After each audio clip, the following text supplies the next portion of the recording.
Hi friends, today I want to discuss about role of carbon nanotubes in axonal regeneration. We all know that the neurons are not regenerative, so if they are damaged, they cannot be regenerated, which is because central nervous system is inaccessible to many treatments. So that's the reason why we are using carbon nanotubes as a nanovectors, which has a diameter of 1 to 100 nanometers. They are very small, which cannot be seen with the naked eye and has large surface area. So, if you want to treat the central nervous system, or if you want to increase the axonal regeneration, first we need improve neuronal survival, and then we should improve the regeneration of axons by decreasing inflammatory responses or by promoting destruction of inhibitory molecules which inhibits the growth of neurons. These inhibitory molecules are some of the enzymes which will present in the central nervous system that inhibits the growth of neurons and cannot be regenerative. So, if you want to regenerate the axons, we should inhibit the molecules growth. These can be achieved by using the drugs like ganglioside, methylprednisolone, and potassium channel blockers. So, why we are using carbon nanotubes of all nanovectors, which has diameter of 1 to 100 nanometers.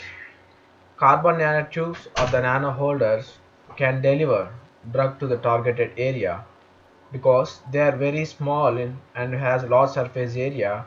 They can they can go to even inaccessible places to for the treatment, and as they has a large surface area, they can deliver huge amount of drug to the targeted area. And one of the important factor is they can be easily synthesized in even in the small labs, and they has the ability to provide a substratum on which axons may extend. So if you, as we are previously we have talking about the axonal regeneration. So if the axons wants to be regenerated, first we need to provide a surface for them for the regeneration. So these carbon nanotubes will provide a surface area for them on which the axons can be regenerated, and these carbon nanotubes can promote and guide the growth of neurons. So even the growth of neuron is very important in respect to the length. If the length of the neuron exceeds what it has to be, it will lead to the malfunctioning of the neuron. And this carbon nanotubes has high electrical conductivity and mechanical strength. We all know that neurons are responsible for transferring of electrical signals. That's the reason why we have the stimuli. So, in order to uh, transport the signals, the one we are using should have high electrical conductivity, and it also has excellent chemical stability. So, uh, we are using the almost several type of drugs, and we are using the carbon nanotubes as a vector, so it should be chemically inert and stable to transfer those drugs to the targeted area. And we have already spoken earlier about the surface to volume ratio. It has high surface to volume ratio. And there are two types of carbon nanotubes. One is single walled carbon nanotube, and the other is multi walled carbon nanotube. Coming to the single walled carbon nanotube, it has diameter close to 1 nanometer. As it is a nanovector, we all know that the diameter should be between 1 nanometer to the 100 nanometers, and it is of our interest. We can develop 1 nanometer to 100 nanometers. In between, we can develop any carbon nanotube which is of our interest. It will enhance the neuronal growth used along with polyaminobenzene sulfonic acid and polyethylene glycol into the culture medium. So when the single-walled carbon nanotubes are used along with these chemicals, it will enhance the neuronal growth than if you use that one as the single. And if the PEG modified carbon nanotubes is used as conductance of about 0.3 second per centimeter, will promote neurite outgrowth than what it is required. That's what we have spoken about when respect to the length of the neuron. If the length of the neuron is outgrown, then it is of no use. Like it cannot generate the signals. And coming to the multi-walled carbon nanotubes, it consists of multiple rolled layers. As the name itself speaks that it has multiple layers. It has wide external surface when compared with the single-walled nanotubes and can provide effective interface to the neuron to grow, because single-walled nanotubes will have only single layer, and the multi-wall itself has a multiple layers. So in multi-walled carbon nanotubes, uh, we can grow several neurons on the single carbon multi-walled carbon nanotube. Neuronal outgrowth, even in the multi-walled centers, can be seen when it is used along with polylactic acid, cobalt 3 caprolactone. And we are speaking all about the carbon nanotubes. How we need to synthesize them. If we want to synthesize carbon nanotubes, we need to have ethylene, pyrene, sodium hydroxide, concentrated hydrofluoride, and 9.4% nickel resonate solution, and the alumina template membranes, which can be which we can buy from outside, and also FeNO3 twice and carbonitrate, cobalt nitrate, sorry. And coming to the method, first we should know about the catalyst loading and generation. So if you want to do this process, organometallic nickel was prepared by using the nickel resonate solution with toluene, which will be used as deposition film for making nanotubes. Then it was placed in a furnace contains argon at temperature of 400 degrees centigrade at rate of 10 degrees per minute for 15 minutes. Then, similarly, the template member were immersed into the 0.1 m solutions of FeNO3 twice and CONO3 twice, and then evaporated to eliminate the water.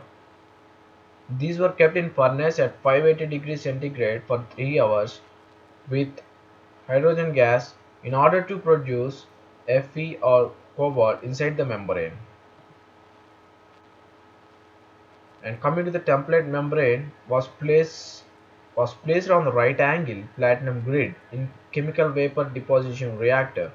It is a physical setup, like the physical setup is known as chemical vapor deposition reactor. The template membrane which we have produced earlier was placed on the right angles on the platinum grid, and the temperature in the chemical vapor deposition reactor was maintained at 545 degrees centigrade with an argon gas flow. Then ethylene or pyrene was evaporated to produce the carbon nanotubes as the final product. And evaporation was done as we speak earlier. uh, ethylene or pyrene was evaporated. How we will evaporate the ethylene or pyrene? Ethylene evaporation was done by terminating the argon gas flow and then initiating the flow of ethylene at 10 seconds per centimeter. After deposition of the ethylene, argon flow was resumed and ethylene flow was terminated. Then the furnace was turned off and was allowed to cool at room temperature. Then coming to the disadvantages. So up to now we have spoken about the advantage of the carbon nanotubes and why we are using them in the axonal regeneration. And even the other side, they have the disadvantages. The disadvantages are, if we increase the percent weight of the carbon nanotubes, it will decrease the adhesion to the cells, which is the main criteria for the axonal regeneration.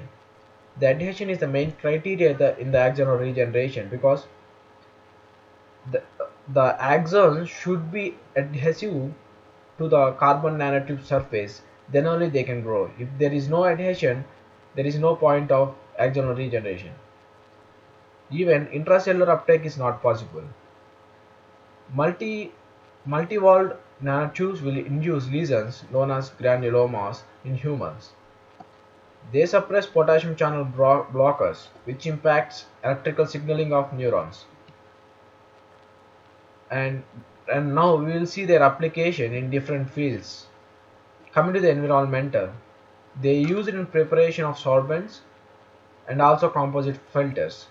And they can be used as antimicrobial agents, and they are used for environmental sensing. And coming to their applications in biomedical, when compared to the therapeutics, they can be used in cancer therapy, and they can be used in infection therapy and gene therapy, and also tissue regeneration, and our main topic, neurodegenerative diseases. And coming to the role in diagnosis and analysis, they can be act as a biosensor vehicles for diagnosis. And as we all know, there's the nano vector. There is so they can be act as a biosensor vehicles for diagnosis and the extraction of drugs and biochemical. And even they can use it in enantiomer separation of chiral drugs. We all know what is a chiral. The chiral means the carbon which has 4 different atoms attached to it. And coming to the toxicity, it induces oxidative stress, and water insoluble carbon nanotubes are toxic to brain cells, embryonic kidney cells. The carbon nanotubes that made up of pristine cannot be used as the carrier in therapeutics, and because they are highly toxic to the humans and cannot be used in treating in therapeutics. And when if you are caring about a specific experiment, we should know about the experimental hazards, because it is very important what are the hazards will occur when we are carrying out the experiment, so that we can be in the safe environment if you know the experimental hazards. So in the if you want to uh, see the axonal regeneration, first we need to do the cell culturing. So in this experiment we use the cell culturing aseptic techniques will be followed in order to avoid the contamination. Aseptic techniques are very important in cell culturing to avoid the contamination. In order to produce the nanotubes, already produced nanotubes will be injected into the cells along with the drug to see how it works. And coming to the aseptic technique, in the aseptic technique, it includes alcohol, bleach, ultraviolet radiation, and liquid nitrogen. So we are speaking about the ultraviolet radiation. We all know that if we expose more to the UV radiation, it leads to cancer. So special care should be taken when dealing with the UV radiation. Liquid nitrogen is highly combustible and it is used to store the cells for overnight. So before using the liquid nitrogen gas, we should be specially trained in order to use the liquid nitrogen. And it is our responsibility when any new person enters into the lab, like your friend or the colleague, we should take care of that person because they don't know, as we have the UV or the liquid nitrogen in the room and the other stuff what we are using, and even it may lead to the contamination of the experiment if they touch any of the objects out there. So it is our responsibility to maintain the aseptic conditions in the lab. Thank you very much. Here is the references which I have taken from all these resources. Thank you. Have a nice day.